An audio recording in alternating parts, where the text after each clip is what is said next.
Welcome to the Close the Chapter podcast. I am Kristen Boyce, a licensed marriage and family therapist with a private practice, Pathways to Healing Counseling.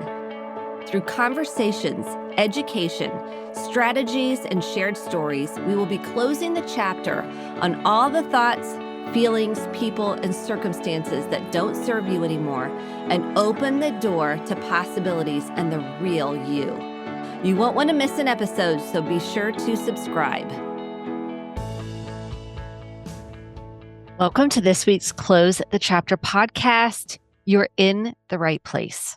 Because if you're on a growth journey, this podcast hopefully will help you not only love yourself more, but learn to love others. And key to that is understanding why you are the way you are. Sometimes it's this whole nature versus nurture conversation.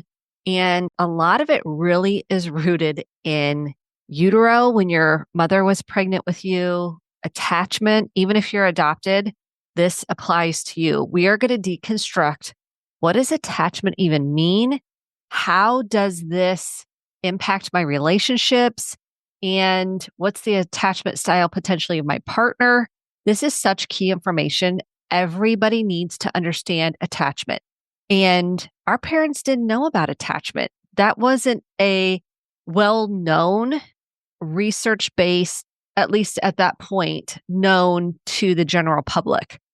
Now, John Bowlby really is, and Mary Ainsworth, who I learned about in grad school, are really the pioneers of attachment. And that goes back, we talk a little bit about the origins of this. And if you're in a relationship, please share it and talk about what you think your attachment styles are. Can we heal attachment? 100% yes. This is what I do with couples. I want to help both people feel secure with themselves. The other person isn't going to heal your attachment wound. You're going to heal your own attachment wound and bring that into the couplehood. And you can't make someone heal theirs. They have to want to do that. So this episode can be a conversation starter, can be an exploratory way to talk about each of your attachment styles and how they play a role in your communication and your connection, your sex life. I mean, it affects everything. So let me introduce you to today's guest. Dr. Judy Ho is a triple board certified and licensed clinical and forensic neuropsychologist, a tenured associate professor at Pepperdine University, and published author, Stop Self-Sabotage. And she also co-authored a book, I'll Give It to You Straight-ish, What Your Teen Wants You to Know. And her third book and newest book, which is what we focused on today, was The New Rules of Attachment, which focuses on healing and secure attachment styles at any age to optimize well-being, career, goal attainment, and relationships with family, friends, and colleagues.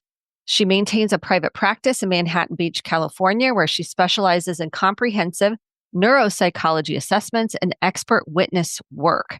She appears regularly as an expert psychologist on TV, podcasts, radio, and she's been on the talk show The Doctors, co-host of CBS's Face the Truth, and host of the Supercharged Life podcast, which focuses on scientific, tangible tips for physical and mental wellness. She is an avid researcher. She is really into deconstructing attachment and understanding it and helping other people understand their own attachment so they become more secure. It's the goal of what I do as a therapist. But you have to self-reflect. You have to start diving into, what do you feel? Where do you feel it in your body? If you need help with this, grab the free journal at Kristen, Kristend, Boyce, BOICE.com/free resources. It's really important you're doing self-reflective work. It's critical. The clients that do journaling, reflection, make more progress and heal faster. So we have to have insight and understanding to who we are, what triggers us and why it triggers us, and what our attachment style is. So here is my conversation with Dr. Judy, and I hope it's as helpful to you in starting your healing journey or continuing it. Thank you for listening. Welcome to this week's Close the Chapter podcast. I have been waiting for my guest to come on and talk about her amazing book, New Rules of Attachment. If you haven't grabbed it, you're going to want to grab it after this episode. I am so excited you're here, Dr. Judy. Welcome to the Thank you. podcast. Thank you so much, Kristen. So excited to be with you. I've been long anticipating meeting you finally. I know that we had to reschedule, and it's just been so great to finally get to see you. And I love all the work that you're doing, and especially love the theme of your podcast. It's such a great idea about how do we have closure and then move forward and try to live our best lives every day. So anyway, I love it. I love all your guests, and I love your interview style and everything you're doing. Thank you so much. It's such a delight to have you. Literally, when I saw your book, I was like, everybody needs this book, because I read Attached, and I refer that to clients a lot. And I was like, this is the next level, talking about attachment and making it make sense. So tell us how you even got into this work. Like if someone's like, now how did Dr. Judy get here? Yeah. So I would say that during my training years, I was very squarely trained mostly in skills-based therapies like cognitive behavioral therapy, dialectical behavior therapy. And of course, those are great therapy because they are in the here and now. They help you solve a present problem. They give you skill sets that you can use right away. And I really loved how practical it felt. But I think over time, you just realize that people keep repeating the same patterns, even if they have the skills, because they have unresolved stressors and traumas and triggers from earlier times in their life when they were really starting to learn what the world was all about and learning their place in it. And so those early years still matter, because if you don't resolve those underlying issues, although you have the skills, which is great, the same kind of patterns are going to keep coming up that hold you back.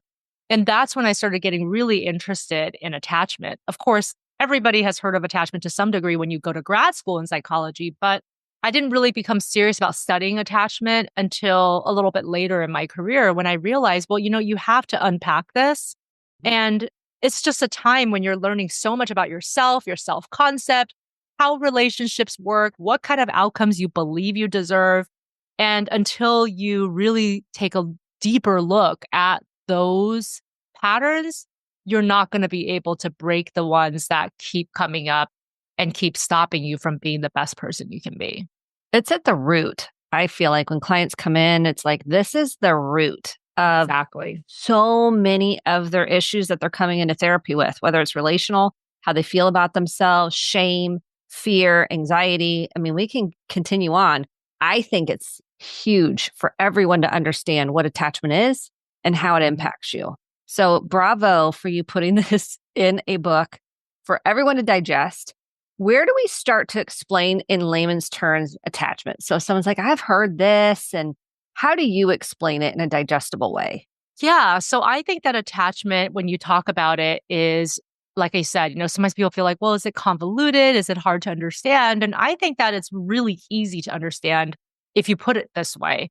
Essentially, it's all about those essential bonds between people, especially between caregivers and children, and especially how these early bonds shape your emotional and relational development. And the crucial years, I would say, is the first several years of your life when you literally cannot fend for yourself, because that is just how biologically we're designed. We have to rely on caregivers to be able to thrive.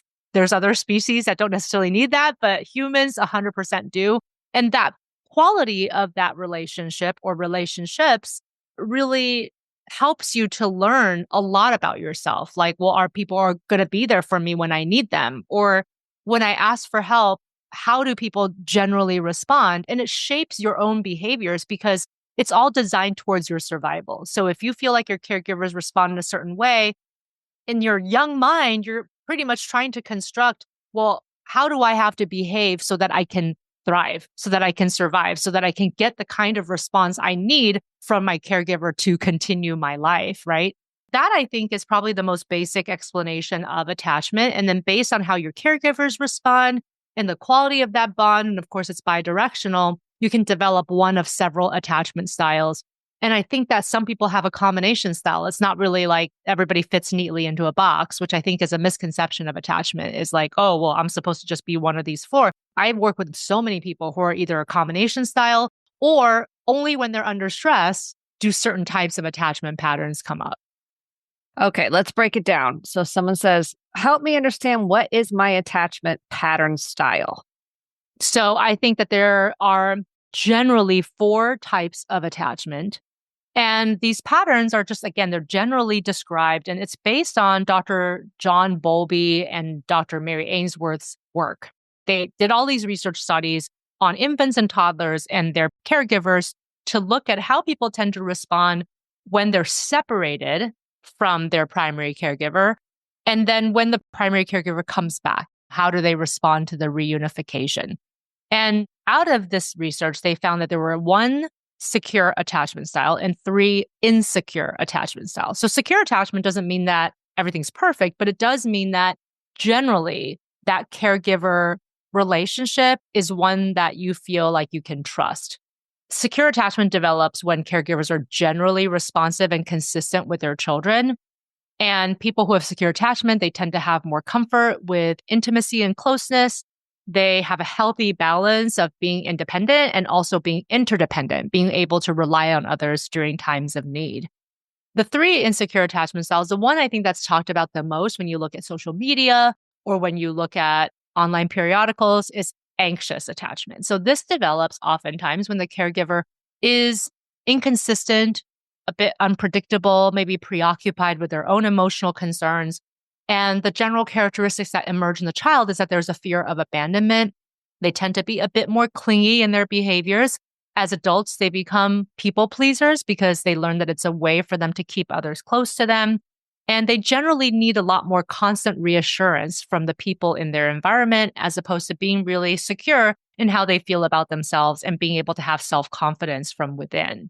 Avoidant attachment, I think, is the next often talked about attachment style. This develops when caregivers are maybe emotionally unavailable, or maybe they give their children messages that it's not good to talk about emotions, that you should try to stuff it underneath or like just ignore them. So when children get these messages as adults, they begin to avoid intimacy to a degree. They become more comfortable relying on themselves and not others. So they tend to be more emotionally distant in many ways. A lot of friendships and relationships are on their terms, and they tend to be a lot more focused on achievements and things that they can do on their own, as opposed to investing in relationships. The last attachment style, I think, is the most misunderstood one, and this one is called disorganized attachment. So oftentimes this develops when there's a lot of chaos in the early childhood environment.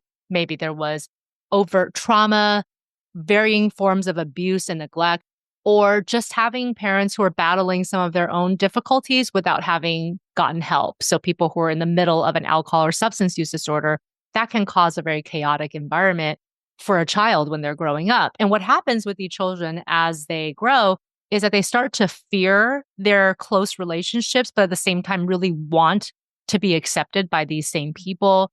There can be a lot of confusion. Basically, their nervous systems are constantly dysregulated. So they just feel like they're perpetually in chaos, or they may even inadvertently replicate it because that's just what they're comfortable dealing with.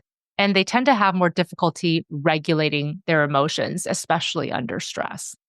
So, what percentage of each do you think is currently, because this kind of, I've heard many different statistics for each one. Like at one point, I heard secure was 50%. I'm like, really? Where would you put the percentages of each of these 4 categories?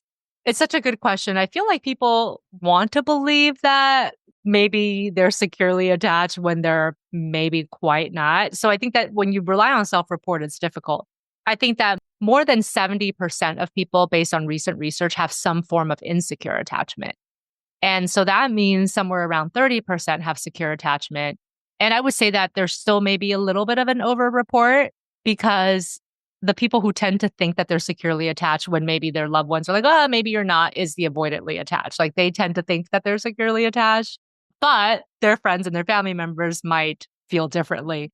And I think that it's important, again, having an insecure attachment, it's not a problem necessarily. There's actually pros that come with all the insecure attached styles as well. But I think what happens is people who are insecurely attached, at least predominantly in their daily lives, they tend to have more difficulty just really actually achieving deeper purpose and happiness. Sometimes people with avoidant attachment will tell me, I keep reaching all these goals. It's amazing, but like I kind of feel a little bit empty inside, even though I'm doing all these things. And so I think that if you're wondering if you have secure and insecure attachment, I think it's so much tied to your fulfillment in life, and whether or not you're able to move forward, whether or not you're able to stop self-sabotaging. I mean, there's just so many things that I think attachment styles can hold you back in. But people, if you're not being honest and reflecting on that, you may say, yeah, I feel securely attached. But then when you look at these other areas of your life that are important to you, you know that something's not quite right. So it's about being honest with ourselves. That feels more true, the 30% or maybe less. Yeah. That feels or secure. That feels a lot more true to me because I Right. rarely see, well, plus they're coming to therapy, but I rarely see a secure attachment. And when I do, I'm like, whoa, let's dive into this. How did this develop? Right. Oh, you must have had a pretty consistent caregiver somewhere, Exactly. right? It's an interesting, and it's plus with phones now, I think we're going to see more attachment Mhm. wounds develop if the primary caregiver's on their phone and then the child's being given a phone early or an iPad or whatever technology. I think we're going to see that increase even more. I'll be interested to see over time what happens. Right. So, are there certain partners that a secure person will gravitate toward, an avoidant, anxious, or disorganized? Will they pick a certain partner? Is there stats on that? Yeah, this is a great question. And I would say that in general, people who have insecure attachment may gravitate towards each other because they're trying to find some way to resolve something that happened in their childhood. So, for example, anxiously attached individuals oftentimes gravitate towards avoidantly attached individuals, Yes, and they're in my right? office. And then it's like, it's kind of a tough one because they're constantly wanting that reassurance, but that ends up smothering the avoidantly attached person because they're trying to keep some kind of emotional distance so they don't get hurt. But then it's interesting, right? It's kind of like a cat and mouse game because then the anxious attached person finally they've had it and they start withdrawing or they break up the relationship. And then the avoidantly attached, now that that distance is there, like all of a sudden they're the chaser and they're trying to get that anxiously attached person back and get that attention because avoidantly attached individuals, it's not that they don't want the intimacy. It's just that they don't want to rely on somebody and get hurt again like they have been in their childhood. And so it kind of helps when the anxiously attached person is showering praise on them and wanting to be close to them. And even though they say they're uncomfortable with it, once that all goes away, the avoidantly attached person starts to like try to get that attention again. I think that that's one of the most common dynamics. And then I would say that with the disorganized attached, it just kind of depends on the form of trauma that they had. Oftentimes, people with disorganized attachment did have some trauma and chaos in their lives. And so the partner that they seek, it's like a type of trauma reenactment. And they're trying to get a different response and a different relationship out of people who might remind them of their caregivers who were hurtful to them. And so I think that that's the hardest one to deal with. It's not that it can't be healed, but I think that the disorganized attached person, they oftentimes have gotten these messages that like, it's just not going to get any better. And so it's really important to help them to learn, well, what is actually a healing relationship and how do you identify that as opposed to going for these people that might remind you of a caregiver who hurt you in the past. What about the secure folks? Who are they getting with? Man, I mean, you would hope that just secure people just get with secure people, but obviously, because there's not as many of them to go around as we've been discussing, I think that they oftentimes pair up with just any form of insecure attachment. And I've actually seen some securely attached individuals when they've had a really pivotal relationship in their adulthood with an insecure attached individual that sometimes it can like knock them temporarily out of a secure attachment as they start to really question their own belief systems when they have a partner who might just be behaving, not necessarily their fault, but just behaving in a way that feels more erratic. And they're trying to please that partner and it's like still not working, right? They keep reassuring their anxious partner, but they're still not reassured, right? They're picking fights on purpose just to test them. And it's like, it can really knock them temporarily out of that secure attachment. And then that's usually when I'm sure they also end up in your office, Kristen. And then you have to sort of kind of get them to invest in their secure template again. Like, hey, you know what? Like, this is one relationship. And it doesn't even mean that you can't be with an anxiously attached individual. It just means that you both have to be honest with the work you have to do and find some way to not hurt the relationship while you're trying to heal yourself. Yes, because I've seen several secure pick a disorganized person. They have Oh, so yeah. much trauma and they're going to be the consistent hero of the story in a way.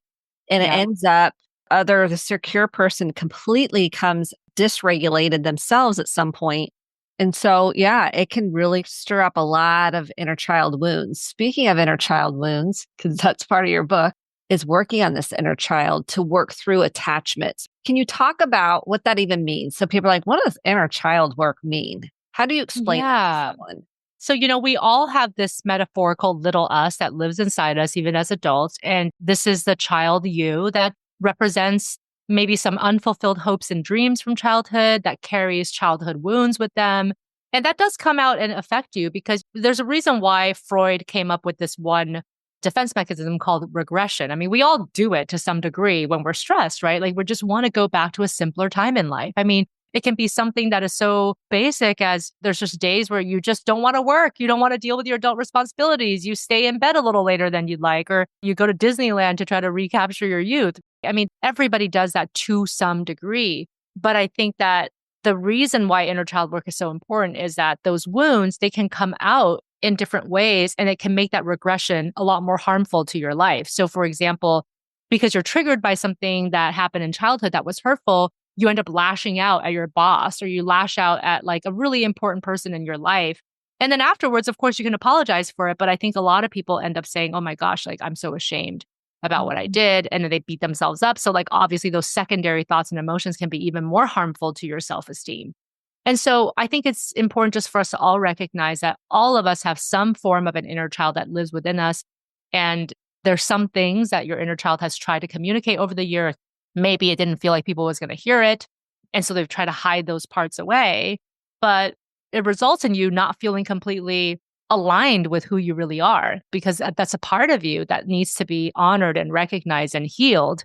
And so inner child work is really about being able to confront whatever outstanding issues you still carry and being able to heal yourself. I mean, sometimes you can't rely on other people to give you what you want. I've had people come to me in my office and say, well, my mom or my dad, like I want them to apologize for what they did to me.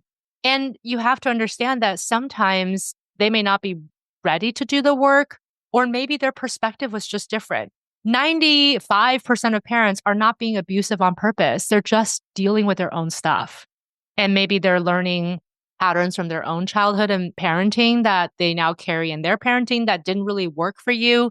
But a lot of the times, they're not even doing it on purpose. And so waiting for them to somehow recognize things is not necessarily the best way to heal your inner child. It's really about taking the adult self, the you that's here and the you that is effective and knows yourself, and saying like, how do I reparent myself? You know, how do I give myself that healing? And that's a really big part of the process.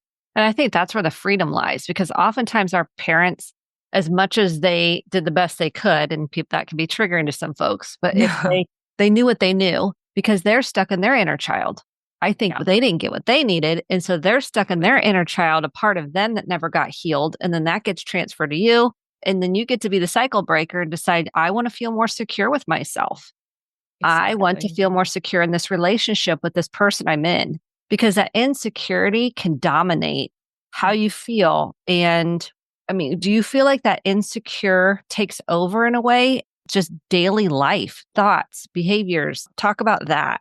Yeah, definitely. I feel like a lot of people don't realize that some of those insecurities and that negative self-talk, it's just permeates like who you are almost all the time. There's something that's just nagging at you that says that you're not good enough or tells you that you should be different somehow, that you can't let your real self out or else people will abandon you or they won't like you.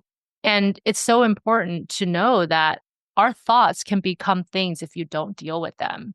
And not every single thought you have in your brain has to be a reality. I think so many people think that's how it is, that like, if you have a thought, that must mean that it's happening or that it's going to happen. But thoughts are just mental events and they're interpretations of your experiences. So while it's not necessarily helpful to think positive all the time, because that can veer into the realm of toxic positivity, I think what is helpful is to recognize that there's always another way to look at it. And just having a more balanced viewpoint of what's going on. And that's really ultimately what's going to serve you, because all that negativity and that hate and that resentment, ultimately, the only person that it hurts is you. It doesn't hurt anybody else, because you can be angry at your parents or anybody else who you feel like has harmed you, but that anger just festers in your physical body and in your mind and creates more negativity. And it makes it a lot harder to do the healing work. And I really like what you said, Kristen, about being the cycle breaker. I mean, so many of us have some form of intergenerational trauma, but it takes just one person to say, well, it's just going to be different with me, or it's going to stop with my child.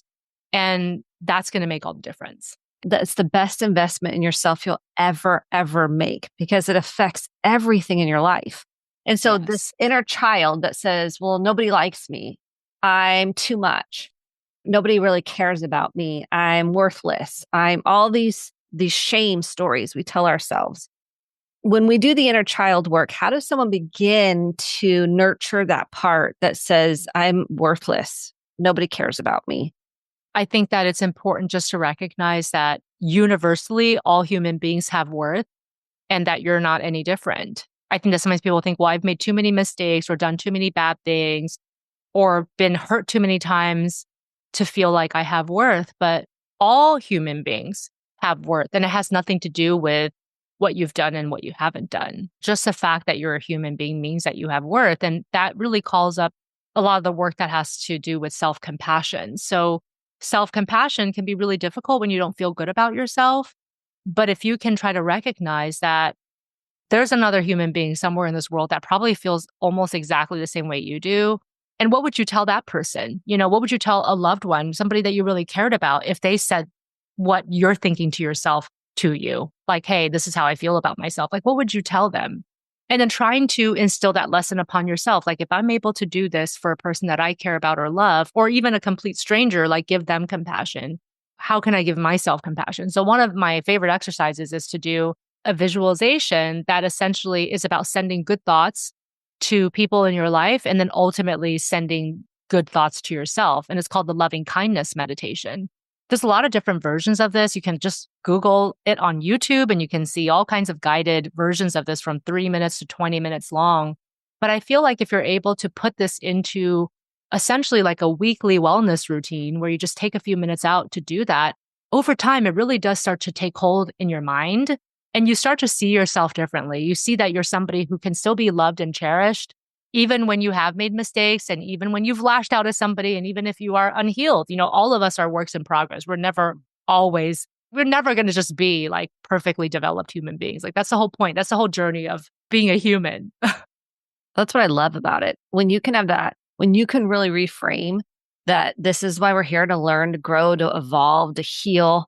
And it's like kind of these delayering of your life. I think it Mhm. sets the mind shift a little differently to say, even though I make mistakes, quote unquote, I didn't believe in mistakes, but even though I don't feel good about myself at times or I do something I'm not proud of, those are all to say, what is it for you? What is the key there for you to explore? There's something there for you to explore to expand more.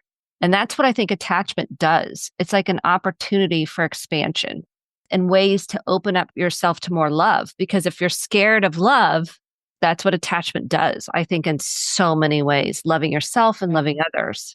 It's a real deep wound.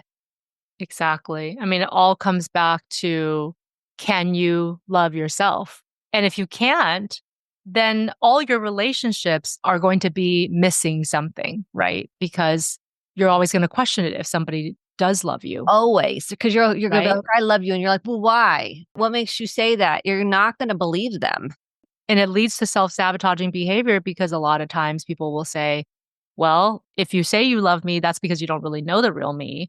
And then they try to set up all these tests until the person finally gives up and says, you know what? I can't keep doing this anymore. And then what happens is they use that to reinforce their own belief system. Like, oh, right. See, See, I knew you were going to leave. But it's like they created that. for those that are listening, what attachment is that one, would you say? The one that most commonly is associated with that is probably the disorganized Mhm. attachment style. And I think that, again, all of them probably do it to some degree, but I think that disorganized attachment is the most likely to do that because the wound of not believing that you're worthy is the deepest in somebody who has disorganized attachment. Okay, let me play this concept out and see what you think, okay? Hmm. So, in disorganized, do you feel like the inner child that is running the show in disorganized versus insecure, more the adult is running the show? I'm just Yeah. throwing a concept out there just to kind of play around with this. And this isn't to Yeah. go all or nothing, or I'm very and in both. So, I like the idea of that because I think that with the disorganized, the inner child is kind of coming out in a lot of different ways. Whereas the anxiously attached and also the avoidantly attached, like you said, I mean, if you're talking about Freud, it's like the ego or the superego is driving the behaviors. Whereas in disorganized, it's the id that's driving the behaviors, right? So like the id is kind of that like more unfiltered inner child.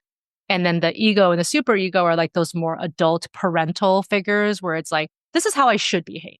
This is what I should be doing. So there's a lot of shoulds that operate a lot more, I think, especially with the avoidant style than it does in the disorganized. It's disorganized because they have such difficulty regulating. It's like, that's why their behaviors feel erratic because children's behaviors are erratic. Like if you have ever seen a baby or a toddler, like one minute they're laughing and all of a sudden they're crying. You're like, why? But that's them trying to learn how to regulate their own emotions. And in some ways, a disorganized child has never gotten past that because they haven't had the role models or like the situations to help them hone those skills. Okay, so we're going to take this. This is so good because I think this is a different conversation a lot of people have had about attachment.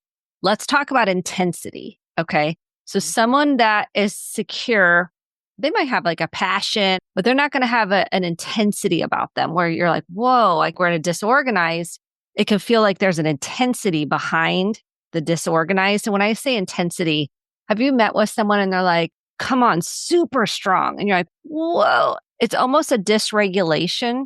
They're trying to regulate, but it's coming across as intense. Yeah, definitely. And I think, again, it's sort of that feeling of, I want to do it this way so that people don't hurt me, right? So you kind of present that like very strong front. And sometimes people are like, oh my gosh, this person is like just railroading me. But it's a protective mechanism. And I think that if you can see that when somebody around you behaves in a way that's hurtful, that's erratic, 99% of the time, they're responding to a past hurt of their own. It's not that they're just jerks or that they're just terrible, evil people. I mean, yeah, that's true of some humans, but that's like 1% of humans. Most people are like responding in a way that is because they haven't figured a part of themselves out. And if you can even take that compassion with other people, it can help ultimately with compassion towards yourself. Yeah. And it helps you understand when you understand yourself and you understand attachment, you then begin to understand other people and take it less personally. Exactly. Now, it doesn't mean it's not going to hit on something, but I think you have a deeper understanding of human development and how this, you're like, oh, the curtain gets pulled and you're like, oh, I picked this person. They don't have it to offer right now. And I thought they were going to give me what I didn't get in my childhood. Oh, they're avoidant. They don't really want to have this conversation, but I'm thirsty for it. Oh, but they didn't grow up with this either, or they might have grown up with someone intense in their life. So that kind of whatever messages they got are conditioning. So when you think about healing insecure attachment, what are the top 3 things if someone's like, I really want to work on this? What are the 3 things that really are the most important to begin healing that developmental trauma, I would say, or attachment wound? Well, I think that they're all around the theme of reparenting. So again, like really understanding that your adult self is the best person to heal your child self and that inner child that maybe had those unmet needs and those wounds that weren't taken care of. And reparenting sounds like a really big word, but really practically it breaks down to some very concrete things that you can do every single day. One thing is just cultivating self-compassion, like we've been talking about, using affirming self-talk, not just everything's going to be positive, but more like it's okay to feel this way. It's okay to react sometimes because you weren't prepared or because an old wound came up. Like just letting yourself know that it's okay and accepting those parts of you that you tried to shove away or that you felt like were unseemly and you didn't want to show to the world, like just letting yourself know that you're okay. That's a really easy start is just saying, it's okay, you're okay. Also, even setting healthy boundaries is a form of reparenting. So many times we're pulled in so many different directions, but it's really important just to ask yourself, like, is this of value to me? If I make this decision, does that honor my top values? And if it doesn't, then you do have to set those boundaries and push back a little bit on people who might be asking a lot of you. I also think that if you connect with your inner child, try to understand what parts of your inner child have not been attended to and unaddressed, really understanding what those unmet needs are, and then thinking of one specific way that you can try to meet that need for your inner child today. And it can be something so small, right? So if your inner child is saying, hey, as a child, I was not paid attention to, I felt neglected. It's a simple way to do that is just ask yourself, well, what's one way that I can make myself feel attended to today? Is that just getting a little bit more sleep? Is that taking one meeting off my calendar? Is that doing a self-care activity? It's just about understanding the parts of yourself that wasn't fully expressed and has those unmet needs, and then finding one small way to honor it today as from your adult self. It's a gift from your adult self to your inner child. Is there anything we didn't cover that you feel like is really important when we're looking at insecure attachment and healing it, or Well, just the subject in general? yeah, I think that so many people look at this and they think, well, my insecure attachment is just a style that I have, and I'm just going to have to learn how to live with it as opposed to heal it. And the big message in my book is about healing insecure attachment at any age and stage of your life, that that's possible. But it does start with a belief in that process. So you have to believe that that's possible. And I have seen people and people I've worked with personally who in their 60s are doing attachment work and have found secure attachment after decades of trauma. So anybody can do it. It's just about starting with that belief in yourself and saying, I can take myself through that process. Thank you for saying that because I have witnessed this in what I do. That's the reason I do what I do, to help Hmm. people feel more secure. And there's where the freedom lies. So if someone can Yeah. start feeling more secure, more grounded, more themselves, more integrated, differentiated is a term we use to have your own thoughts and feelings. That's where the freedom comes along. So it's really worth it. Never, ever, ever too late to start. What has been the most groundbreaking for you, maybe life-giving book that you've read? It doesn't have to be about attachment. It can be about anything that really changed your life or made an impact or got you to think in a different way. Yeah, I would say The Happiness Trap by Dr. Russ Harris. He is one of the founding fathers of acceptance and commitment therapy. And it's really what started me on the path of understanding why self-compassion and acceptance is so important. Because so many of the times, and I'm speaking from a type A person's mentality, I know that I'm a type A person and I like control, but there are things that you can't control. And there are things that you just have to accept about yourself, about the situation. And if you stop wrestling with it so much, it really helps you to find not only peace, but also a much more creative and helpful solution to whatever you're going through. Yay, I love that. So you think that that made the most impact and it helps you accept kind of the as is, if you will? Yeah, this one concept that the book talks about, which is radical acceptance. It's like, even if I hate what's going on, I'm just going to accept it. And that's it. It sounds so simple, but it's hard to do It in is. practice. But it's so helpful when you can do it. It is liberation. It's something I've been on a journey of just accepting the moment as it is. Yeah. And control is kind of, yes, I can control how I respond to something.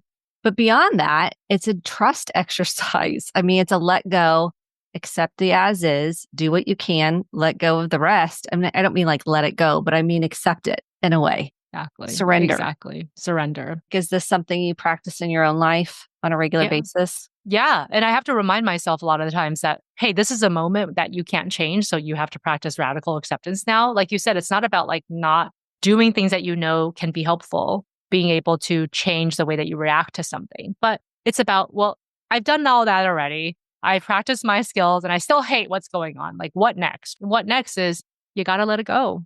And it also relieves you of thinking that you should be doing something in the moment when you truly can't, because that is where a lot of anxiety comes from. It's like, I'm going to try to control this. Like, well, a lot of things that people are trying to control when they're struggling with anxiety are things that they can't change. It's so So, true. yeah. So it's like, what can you change and what can't you change? And then letting go of the what can't you change and just accepting it. You don't have to love it. You just have to say, hey, it's okay that it's happening. I don't like it, but it is happening. So I got to just be accepting of that. We're accepting the reality of it. We're not in a fantasy of what we think it is. We're actually accepting the moment as it is without making up a Exactly. story in our head about it. Is there any practices you do that helps you? I would say that it's really, for me, just going back to like literally even writing it down, because it helps you to process it in a different way when it's almost in slow motion because your mind works so much faster, like 20 times as fast. So if you just write down, like, this is happening, I don't like it, but I accept it, and really letting that message sink in. This is not my burden to bear. This is happening and I can't do anything about this part. So I'm just going to acknowledge it and let it go and move on to do something today that is important to me or I do have control over. I'm with you. Writing is one of my number one ways that Yeah. has helped me in my life. It is life giving in so Yep. many ways. And I try to encourage clients, and they're like, well, I don't want to really write. And I'm like, give it a whirl. Give it a whirl. I used to Give be it a one of those whirl. people. I used to not want to write it either. And then once you see how much it can change your life, you do it. Because it's working with the brain, body, spirit, all the parts of you are there. It's like you're Yes. not running from these parts. Like the protector part can kind of take a calm seat next to you while you're actually able to face this. And I think that's what I think is giving you the window into that, where some of those parts are like, nah, we're not going to go there. So I just encourage anyone listening to give it a try, really, truly. So thank you so much, Dr. Judy, for being on the show. I am so grateful for you Oh, and the work. Please go get the new rules of attachment. If you identified with anything on this podcast, whether you're in a relationship with someone or you identified with something that resonated with you, please get the book. It's going to come out on paperback soon. So either hardback or paperback, whichever you prefer, and or Kindle. So do you have an audiobook too that goes with it? yeah. I actually read the audiobook myself. So if you're somebody who likes podcasts, because you're listening to Kristen's podcast, you might want to buy the audiobook because I mean, that's how I read books these days, Kristen. I don't know about you, but like if I didn't have audiobooks or podcasts, I wouldn't learn anything anymore. It's just hard to find time to actually sit down and read a book. But if I'm on the go, if I'm driving, if I'm doing an errand, like I can still keep learning. And that's what audiobooks and podcasts have been giving me. So Absolutely. And thank you for having it in your voice, because when people hear you, like on this podcast, they want to hear your voice because they've yeah. already connected with you in that way. And I think when someone else reads it, it kind of can jolt the nervous system. So the fact that you're reading it, bravo. And I know that's a lot of Yeah. work. So get the Thank book, listen to it, and start doing the work today. It's never too late. And we're cheering you on. So thank you for the heart and soul and the work you're putting out in the world. Thank you so much, Kristen. And you too. Really admire what you're doing and you'll have a fan forever. Really appreciate you. Ditto. Thank you so, so much. Thank you so much for listening to the Close the Chapter podcast. My hope is that you took home some actionable steps along with motivation, inspiration, and hope for making sustainable change in your life. If you enjoyed this episode, click the subscribe button to be sure to get the updated episodes every week and share with a friend or a family member. For more information about how to get connected, visit Kristen, KRISTEN, Boyce, BOICE.com. Thanks and have a great day.